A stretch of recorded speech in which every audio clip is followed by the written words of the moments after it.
এই মুহূর্তে আমি দাঁড়িয়ে আছি পাকশি রেলওয়ে স্টেশনে। এই স্টেশনটা কিন্তু ব্রিটিশ আমলে কিন্তু নির্মাণ করা হয়। গাইস, আমি কিন্তু টানেলের মধ্যে চলে আসছি।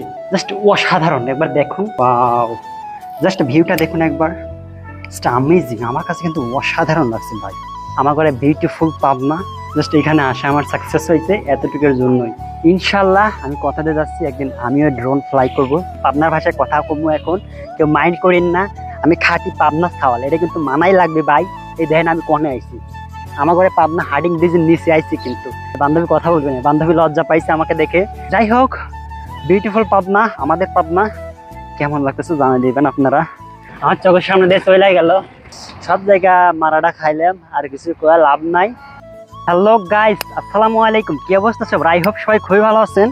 বাই দ্য ওয়ে, আমিও খুব ভালো আছি। রাইট নাও আমি এখন আছি পাকশি, পাবনা ঈশ্বরদীর রূপপুর পাকশি স্টেশন। এখানে দেখতে পাচ্ছেন আমার ঘরে পাবনার সেই ঐতিহ্য, পাবনার সেই রূপপুর পারমাণবিক বিদ্যুৎ কেন্দ্র। এখানে কিন্তু আমি সেই 2020-এ, তার আগেও আসছিলাম, তারপরে 2020-এ লাস্ট আসা হয়েছিল। এরপরে মেবি আসা হয়নি, সঠিক মনে নাই। তবে ট্রেনে উঠে অনেকবার যাতায়াত করছি, একটু নামিয়েছি, কিন্তু সেভাবে কিন্তু ভিডিও বা ঘোরাফেরা করিনি। তো আজকে একটু টাইম নিয়ে আসছিলাম যে পাকশি একটু ঘুরে দেখতে পারি, আমাদের সেই রূপপুর পারমাণবিক বিদ্যুৎ কেন্দ্র।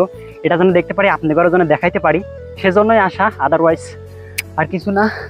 তো যাই হোক, করার ওদের মধ্যে ভিডিও করতেছি, মাথা পুরাই ফেটে যাচ্ছে। কষ্ট করে ভিডিও করতেছি। আমার ভিডিও কেমন লাগবে অবশ্যই কমেন্ট সেকশনে জানাই দিয়ে যাবেন।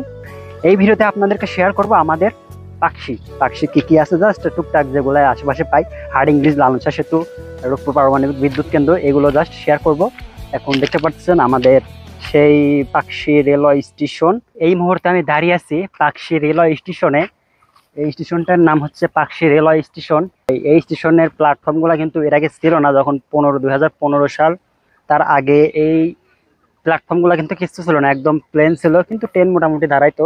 2015 পরে কিন্তু এই প্ল্যাটফর্মগুলো হয়েছে। এই স্টেশনটা কিন্তু ব্রিটিশ আমলে কিন্তু নির্মাণ করা হয়। দেখতে পাচ্ছেন স্টেশনের টিকিট কাউন্টারগুলো, এগুলো কিন্তু ব্রিটিশ আমলে নির্মাণ করা হয়েছিল। একদম পুরনো সেই বিল্ডিংগুলো রয়েছে।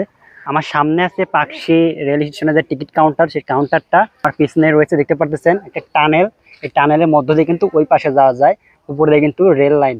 আমি এর মধ্য দিয়ে কিন্তু আজকে যাব, তো দেখতে থাকুন গাইস। আমি কিন্তু টানেলের মধ্যে চলে আসছি। তো গাইস দেখতে পাচ্ছেন আমি অলরেডি টানেলের মধ্যে, আমার কথা কিন্তু অলরেডি বাড়ি খাচ্ছে। আর একটা ভিউ দেখাই, জাস্ট অসাধারণ, একবার দেখুন। ওয়াও, জাস্ট ভিউটা দেখুন একবার, জাস্ট অ্যামেজিং। আমার কাছে কিন্তু অসাধারণ লাগছে ভাই। ওহ, এই ভিউটা দেখার জন্য কিন্তু এখানে আসছিলাম। মাশাআল্লাহ, আমার ঘরে বিউটিফুল পাবনা, জাস্ট এখানে আসা আমার সাকসেস হয়েছে এতটুকুর জন্যই। দেখুন এখান থেকে ভিউটা দেখুন, সত্যি অসাধারণ লাগছে। তো গাইস, এখন চলুন আমরা হার্ডিং ব্রিজের নিচে যাব। গাইস, আমি এখন হেঁটে চলেছি আমাদের পদ্মা নদীর পাড়ে, হার্ডিং ব্রিজ, লালনশা সেতুর নিচে যাব। এখানে ভিডিও করার রিজন একটাই, এখানে একটা রেলওয়ে স্টেশন আছে।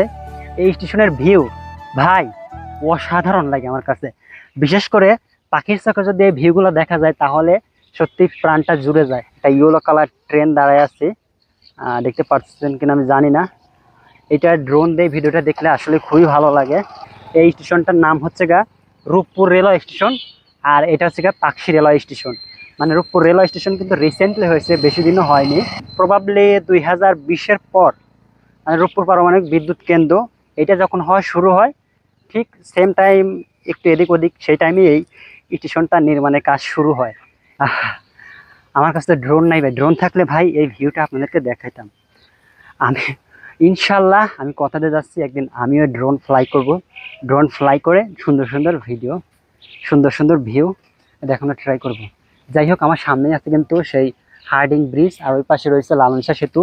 নিচে যাব তার আগে জাস্ট আমি এটাই শেয়ার করলাম, এই পাশের জায়গাগুলো কিন্তু সত্যিই অসাধারণ। আর রেল স্টেশনের যে আঁকা বাঁকা স্টেশনের যে রাস্তাগুলো ভাই, এটা দেখতে সত্যিই অসাধারণ লাগে। আমি বান্ধবী দৌড়াচ্ছ কেন, দৌড়াচ্ছ কেন? বান্ধবী কিন্তু হার্ডিং ব্রিজের নিচ থেকে কিন্তু আসছে। বান্ধবীর বাড়ি হয়তো বা এখানে আশেপাশে কোথাও হবে। ভাই রে ভাই, কি কমু। যাই হোক, কিন্তু পাবনার ভাষায় কথা কমু এখন, কেউ মাইন্ড করেন না। আমি খাঁটি পাবনা ছাওয়াল, এটা কিন্তু মানাই লাগবে ভাই।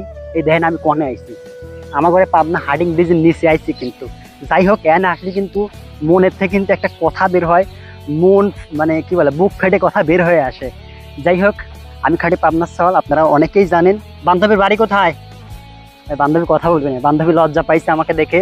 যাই হোক, আমি কিন্তু এইখানে 2020-এর দিকে তারপরে কি আসছিলাম সঠিক মনে নেই, অনেক দিন পরে এইখানে আসলাম। মানে এখান থেকে তো রেগুলারই যাওয়া আসা হয়, প্রতি মাসেই তো আমি হার্ডিং ব্রিজ দিয়ে বা লালন শাহ সেতু দিয়ে যাওয়া আসা হয়, ট্রেনে যাই, বাসে যাই।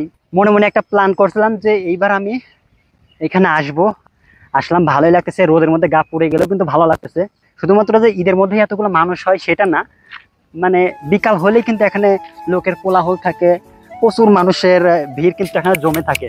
এক কথায় এখানে কিন্তু সবসময় জমজমাট লেগেই থাকে। আর ঈদের মধ্যে তো এখন তো একটু বেশি হবেই, মানে ঈদের মধ্যে তো বেশি হবে, এটা স্বাভাবিক।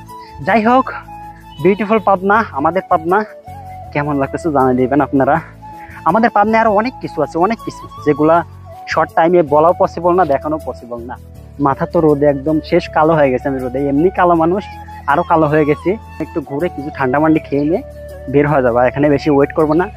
দেখি যদি একটা ট্রেন আছে, ট্রেন যদি পাই তাহলে ট্রেনে উঠে চলে যাবো, আর ট্রেন না পেলে লালন শাহ সেতুতে একটা বাসে উঠে চলে যাবো। আমি এখন চলে এসেছি কিন্তু পদ্মা নদীর পাড়ে। এখানে দেখতে পারতেছেন অনেকগুলো পোলাপান গোসল করতেছে, আই ডোন্ট নো দেখতে পারতেছেন কিনা।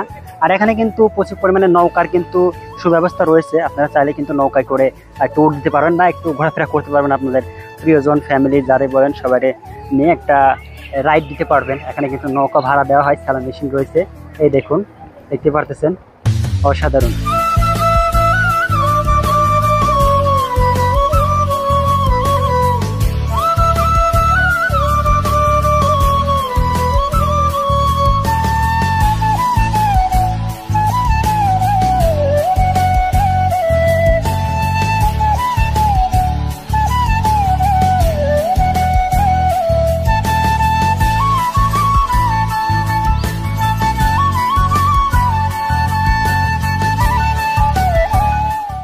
গাইস, ট্রেনটা মিস হয়ে গেল।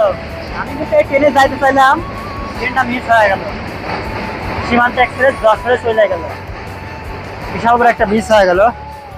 ভাবছিলাম যে ট্রেনে যাব, এখন আমার বাসেই মনে হয় যাইতে হবে। এরপরে আরেকটা ট্রেন থাকলেও থাকতে পারে, যে ওরা তো মনে এখানে দাঁড়াবে না। সব জায়গা মারাটা খাইলাম, আর কিছু করা লাভ নাই, এখন আমার বাসেই যাইতে হবে, এছাড়া আর কোনো উপায় নাই। তো চলেন এখন বাসে চলে যাইগা, বিদায়। ট্রেন মিস করে এখন এরোপ্লেনে চলে যাইতেছি, আর উপায় নেই, এখন যেতে হবে বাসে। ভাই, মাত্র 10 মিনিটের জন্য ট্রেনটা আমার চোখের সামনে দিয়ে চলে গেল। কে জানে এখন কয়টা বাজে বাসায় পৌঁছাইতে। যাই হোক, আর কিছু করার নেই, এখন ট্রেনটা মিস হয়ে গেছে, আমার তো যাইতেই হবে। তো আজকের ভিডিওটা এখানেই শেষ করতেছি। ভালো লাগলে অবশ্যই লাইক করে দিবেন একটা, আর চ্যানেলে নতুন হলে অবশ্যই চ্যানেলটা সাবস্ক্রাইব করে দিবেন। দেখা হচ্ছে নতুন কোনো ভিডিওতে, সে পর্যন্ত সবাই ভালো থাকবেন। আল্লাহ হাফেজ, আসসালামু আলাইকুম, লাস্ট পিস।